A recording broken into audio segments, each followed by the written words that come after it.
KV குப்பம் MLA திரு தென்றல்குமார் அவர்கள் தான் மக்களுக்காகவே வாழ்ந்தான் இந்த தென்றல்குமார் என்ற பேர் இருந்தாவே போதும். ஒரு நாளைக்கு காலையில ஒரு 3 இட்லியும் ஒரு வடையும், மதியம் சாப்பாடு, இரவு நல்ல உறக்கம் தான் அதுவே மிகப்பெரிய செல்வமா நான் கருதுறேன். நிச்சயமா இந்த மக்களுக்காக, இந்த தொகுதி, எங்கள் தொகுதி கேவி குப்பம் தொகுதி மக்களுக்காக இந்த என்னுடைய தவ வாழ்க்கை இருக்கணும்னு நான் சொல்றேன்.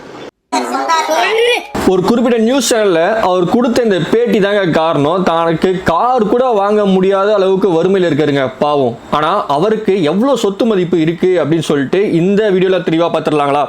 இப்போ நீங்க பாத்தீங்க அப்படின்னா மொத்த மதிப்பு அவருக்கு இருக்கிற அசையும் சொத்து மதிப்பு பாத்தீங்க அப்படின்னாக்கா 51,19,000 சொச்சம். அது மட்டும் இல்லாமல் அதோட இப்போதைக்கு இருக்கிற வேல்யூ அப்படின்னு சொல்லி பார்த்தீங்கன்னா 1,59,00,000. அசையா சொத்து இம்மூவபிள் அசட்ஸ் பார்த்தீங்க அப்படின்னாக்கா 6,42,000. பின்னர் மேம்படுத்தப்பட்ட சொத்து, அதாவது கட்டுமான செலவு எல்லாச்சும் இருக்கும் பார்த்தீங்களா, அதுக்கு வந்து 34 லட்சம். நகைகள் மட்டுமே வந்து 65,50,000 ரூபாய்க்கு நகைகள் இருக்குது அவர்கிட்ட.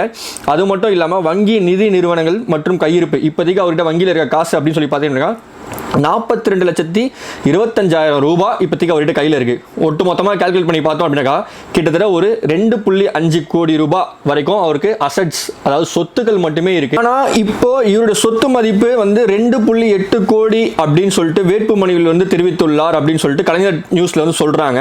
இதன் சந்தை மதிப்பு சுமார் 10 கோடி இருக்கும் அப்படின்னு சொல்லிட்டு ஒரு டெம்ப்ளேட்டு, அதை நீங்கள் பார்த்துட்டு இருப்பீங்க.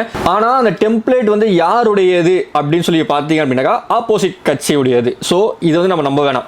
இப்போதைக்கு நம்ம வந்து வருவோமே, இந்த மாதிரி ஒரு பப்ளிசிட்டிக்காக நீங்களே ஒரு கண்டென்ட் கொடுக்காம உங்களுக்கான ஓட்டு போட்ட மக்களுக்காக நீங்க இறங்கி பப்ளிக் சர்வீஸ் பண்ணுங்க. விஜய் அண்ணனும் அதே தான் எதிர்பார்ப்பாங்க. இந்த வீடியோவில் நான் பேசுறது கரெக்டா தப்பா அப்படின்னு சொல்லிட்டு நீங்க என்ன நினைக்கிறீங்களோ கீழே கமெண்ட் பண்ணுங்க. இந்த வீடியோ பிடிச்சிருந்தா உங்க ஃப்ரெண்ட்ஸ் அண்ட் ஃபேமிலிக்கு ஷேர் பண்ணுங்க. தேங்க்யூ.